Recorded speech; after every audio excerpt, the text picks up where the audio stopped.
C'est l'heure de la réflexion approfondie à base d'un livre qui va faire référence. Jusqu'où iront-ils? Extinction, rébellion, dernière rénovation, les soulèvements de la terre ou encore Deep Green Résistance. Ces mouvements écolos radicaux. Le livre dont on parle, l'affrontement qui vient de l'éco-résistance à l'écoterrorisme aux éditions du Rocher. C'est une enquête menée par deux journalistes, Anthony Cortez, que je salue. Bonjour Anthony. Bonjour. Journaliste à Marianne, auteur également du Réveil de la France oubliée. Et puis Sébastien Lurquin. Bonjour Sébastien. Bonjour. Journaliste indépendant, il enquête pour différents médias, nous dit-on. Et on sait que vous menez des enquêtes de manière costaude et précise. Vous êtes sans concession, messieurs, dans ce livre, sans concession pour ces mouvements, mais aussi pour le gouvernement. Vous parlez, Anthony, finalement d'un bras de fer. C'est ça qui est le plus affolant dans ce livre, c'est le bras de fer? C'est un bras de fer, et c'est un bras de fer qui a pour dénominateur commun la radicalité. Il y a une radicalité d'un côté, du côté des écologistes, parce que voilà, on veut monter en tension, on veut créer un rapport de force pour faire reculer certains projets qu'on dit néfastes pour l'environnement. Et puis de l'autre côté, il y a l'État qui durcit aussi son jeu, qui amène une répression, qui criminalise un mouvement et qui essaie aussi de le décrédibiliser. On l'a vu avec Gérald Darmanin qui les a qualifiés d'éco-terroristes. Voilà, ça c'est le terme, on va dire, qui est le point de départ de la réflexion finalement. Mais quand vous dites que l'État les criminalise, finalement, ça c'est une décision de justice. Ce n'est pas l'État. Simplement, c'est le débat politique, peut-être, Sébastien Lurquin, que vous dénoncez, parce qu'il y a quand même une dénonciation des politiques. Là. Tout à fait. En fait, ce qu'on observe, c'est qu'il y a un double glissement sémantique. C'est-à-dire que d'un côté, vous avez le ministre, lui, qui va parler d'écoterrorisme pour qualifier les militants, les activistes. Et puis les activistes eux-mêmes, en fait, aujourd'hui, ils sont dans une espèce de réflexion autour notamment du terme de violence. C'est-à-dire qu'ils vont essayer de le déconstruire pour ouvrir quelque part leur champ de possible à des actions nouvelles. On le voit par exemple quand ils parlent de désarmement plutôt que de sabotage, pour qualifier par exemple les actions qu'ils ont menées, notamment contre l'usine Lafarge près de Marseille, qui avait été sabotée, ou contre le chantier de bassine agricole près à Sainte-Soline. Oui, alors il y a l'exemple de ces bassins de rétention d'eau dans les Deux-Sèvres. Alors d'un côté, il y a des individus qui sont quand même terriblement radicaux, de l'autre, des agriculteurs qui sont acculés face aux problématiques. Bon, vous, auditeurs de Sud Radio, 0826 300 300. Si comme Anthony Cortez et Sébastien Lurquin, vous pensez que la tension monte et que peut-être on se dirige vers des situations chaotiques, n'hésitez pas, intervenez. Bon, moi j'ai adoré un livre, Les Justes de Camus. Est-ce que finalement ces militants ne se placent pas dans la situation de, pour ceux qui ne l'ont pas lu, de terroristes qui agiraient pour le bien finalement? Alors d'abord, avant de parler d'éventuel terrorisme, c'est vrai que quand on les écoute, quand on regarde leurs actions, on voit qu'ils ont à cœur de montrer que leur cause est juste. Et parce qu'elle est juste, elle pourrait valoir d'employer tous les moyens. Tous les moyens, ça peut être la violence matérielle et ça peut être la violence physique. Par contre, le mot terrorisme, pour l'instant, il est beaucoup trop connoté, exagéré. C'est pas vraiment une réalité en France. C'est même pas une réalité dans le droit français, l'écoterrorisme. C'est quelque chose qui n'est pas reconnu. Zéro mort, hein, on peut le dire. Zéro mort pour l'instant. Zéro mort, exactement. Et puis la philosophie pacifiste du mouvement écologiste est encore là. Elle se maintient vraiment durablement. Cependant, il y a un vrai débat à l'intérieur des mouvements, voilà, où il y a une impatience qui est là, une exigence. Et puis, il y a un contexte à rappeler, c'est aussi celui de l'urgence climatique. Donc on se pose la question, est-ce qu'on ne doit pas aller vers d'autres actions, des actions plus dures pour installer un rapport de force avec l'État, avec le pouvoir politique? Bon, vous interrogez dans votre livre Enquête plusieurs personnalités, notamment un ancien président de la République, François Hollande, qui dit « Il peut y avoir un terrorisme climatique, c'est-à-dire considérer qu'au nom d'une cause légitime, j'ai le droit de saboter, d'empêcher, d'interdire, voire même de faire exploser. » Là, du coup, on y est. Hein. Là, ce serait le cas extrême. Après, on voit que, on l'a vu par exemple ce week-end aussi au salon de l'agriculture, où le président Emmanuel Macron a été interpellé par un militant de Dernière Rénovation. Il lui dit, on en a marre de demander gentiment, écoutez-nous, sinon ça va être terrible. Le message est à double sens, c'est-à-dire que ça va être terrible, c'est le réchauffement climatique. Les conséquences du réchauffement vont être terrible. Mais aussi nos actions. Dernière Rénovation, qui est un mouvement non violent et qui se dit de résistance civile, prévient là aussi le président Macron en disant attention, si le pouvoir politique reste sourd à nos alertes, on sait très bien qu'il y a d'autres groupes qui seraient potentiellement tentés de faire des actions beaucoup plus dures. Oui, mais alors dans le genre, il y a Arnaud Schwartz, le président de la France Nature Environnement, qui dit quand l'État ne respecte pas le droit, pourquoi respecter l'État? Bon, pardonnez-moi, je vais faire le petit clin d'œil, mais il va vite en besogne en disant que l'État ne respecte pas le droit. Alors, il va vite, mais à la fois, c'est basé sur des faits réels et concrets. C'est-à-dire que, par exemple, nous, dans le livre, on parle du grand contournement ouest de Strasbourg, qui est un projet autoroutier, contre lequel il y a eu 10 décisions négatives. Et malgré cela, on voit le préfet de région qui autorise le projet à aller à son terme. Et vous avez même à un moment donné la justice qui qualifie l'autoroute d'illégale, mais qui, contrainte et forcée, laisse les travaux se poursuivre. Donc je pense que c'est dans cette optique-là qu'il dit que l'État ne respecte pas le droit. Mais il y en a beaucoup des cas comme ça, parce que bon, on l'entend pour Strasbourg, mais c'est-à-dire que en fait, il y a des conseils, des recommandations données par des spécialistes de l'environnement, et l'État ne suit pas, c'est ça? Il y en a un certain nombre, c'est vrai. Alors on les énumère dans ce livre, et puis ce qu'on montre aussi dans ce livre, c'est que en fait derrière ce passage en force, cette doctrine du rouleau compresseur, comme on l'appelle, il y a une vraie philosophie, même une philosophie sur le plan juridique et aussi législatif. On voit en fait par exemple avec les différentes lois, alors il y a la loi ASAP par exemple de 2020, il y a aussi la loi de renforcement des énergies renouvelables, d'accélération, qui amène à réduire les espaces de discussion, les espaces de concertation et même à réduire les délais qui touchent aux enquêtes publiques. Les enquêtes publiques donc qui sont menées par l'autorité environnementale, qui est une autorité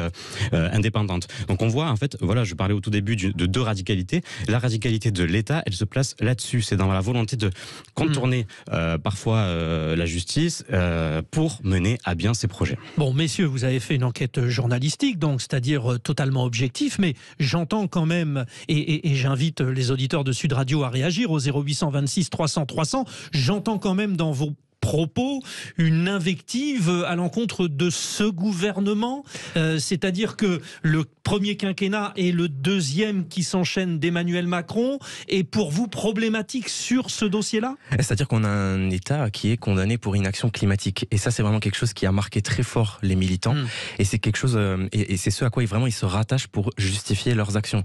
C'est-à-dire qu'ils se disent que si l'État est condamné pour inaction climatique, qu'est-ce qui nous reste pour le faire dévier de sa trajectoire? Et donc Anthony le disait, il y a la radicalité de l'État qui cherche à aller toujours plus vite, toujours plus fort pour mener des projets notamment d'infrastructure et pour les mener à bien. Et donc les militants se disent, si l'État, comme vous le disiez avec M. Schwartz, si l'État se détourne du droit, alors qui peut finalement être le garant du droit? Et est-ce que finalement les militants écologistes, eux aussi, ne doivent pas se détourner du droit pour mener leur campagne? C'est pour ça qu'ils parlent de résistance civile, mais désobéissance. Quand vous interrogez François Hollande, avant lui Nicolas Sarkozy, peut-être même Jacques Chirac avant, parce que le contexte économique et climatique finalement a été alerté par Jacques Chirac. Mais est-ce que ce gouvernement, par rapport à cette nécessité climatique, vous semble plus critiquable que les précédents, ou alors est-ce que c'est une dynamique économique qui se pose? Alors pour répondre à cette question, je pense qu'il faut prendre un peu de recul. Il faut d'abord même se baser sur les propos d'Antoine Gatté, qui est de France Nature Environnement. On citait tout à l'heure cette fédération-là. En gros, il nous dit, sous Nicolas Sarkozy, on pouvait discuter. Bon, il y avait certains projets qui étaient discutables, mais au moins on pouvait discuter. Sous François Hollande, l'espace de discussion s'est à peu près réduit, mais voilà, on pouvait encore peser. Par contre, sous Emmanuel Macron, tous les contre-pouvoirs écologistes, donc les associations, les partis, mais puis la société civile dans son ensemble, a été déconsidérée, voire invisibilisée. C'est ce que nous dit Antoine Gatté. Donc après, pour répondre sur le bilan d'Emmanuel Macron, oui, il porte une certaine responsabilité. Pourquoi? Parce que Emmanuel Macron, c'était un espoir aussi. Il faut se souvenir de qui était Emmanuel Macron, le candidat, et qui était Emmanuel Macron, le président des premiers mois.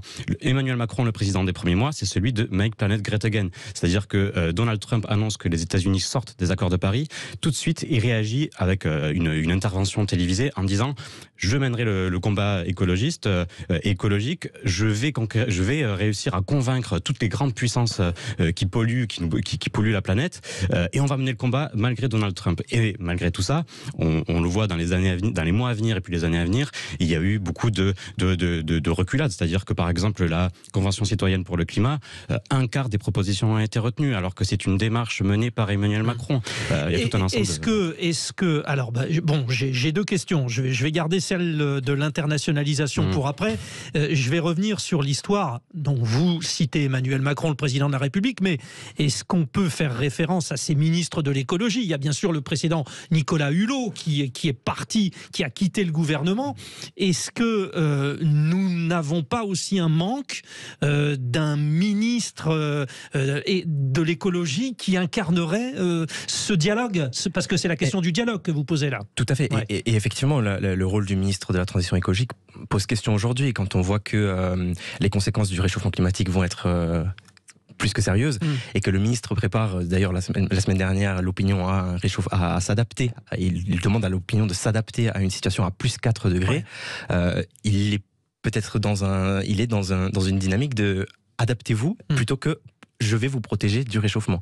Donc c'est vrai que en ce sens, il ne porte pas quelque part la prévention, et il est déjà dans l'après. Et c'est ce que ne veulent pas justement les militants écologistes, qui se disent mais il n'est pas trop tard pour agir, il faut agir maintenant. Il est hors de question d'attendre qu'on soit à plus 4 degrés. C'est ce qu'ils nous disent dans notre enquête. Avec dans l'actualité, bien sûr, la question prégnante de la sécheresse, rencontre de Christophe Béchu avec les préfets notamment aujourd'hui. Bon, je reviens sur votre livre, l'affrontement qui vient de l'écoterrorisme, de l'éco-résistance à l'écoterrorisme.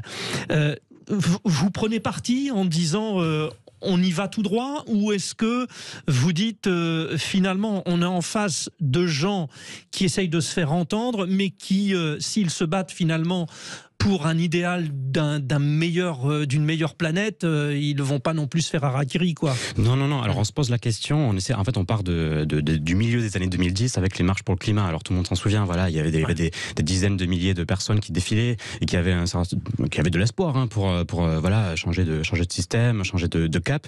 On se souvient que dans ces marches-là, il y avait même des ministres, des élus de premier plan.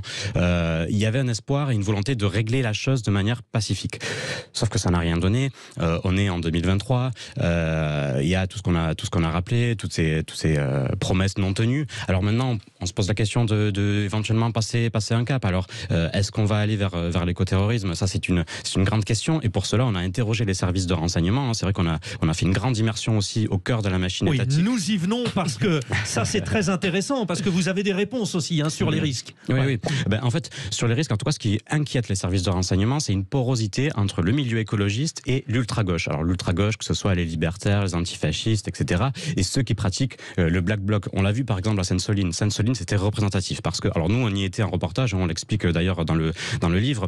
Ce qui était intéressant, c'est que, alors il y avait la présence de ces membres de groupuscules d'ultra-gauche qui pratiquaient le Black Bloc. Habituellement, les écologistes, ils ne les reconnaissent pas. Ils leur disent en gros, on peut vous accepter dans nos rangs, mais par contre, vos pratiques, elles restent à l'extérieur. Là, au contraire, c'était pas du tout ça. On les envoyait au front, en première ligne, pour faire face aux forces de l'ordre. Il y avait une volonté de défier l'État et ses représentants. Bon, ça c'était extrêmement dangereux. Sur ces prises de position, donc il y a eu des discussions avec ces représentants, des discussions que vous avez menées. Est-ce que on peut vraiment différencier ces mouvements écologistes du parti, on va dire aujourd'hui, qui fait référence, Europe Écologie Les Verts? Est-ce qu'il y a des connexions politiques avec Sandrine Rousseau, avec Yannick Jadot, peut-être un peu moins, on imagine, sur quel relationnel vous avez analysé?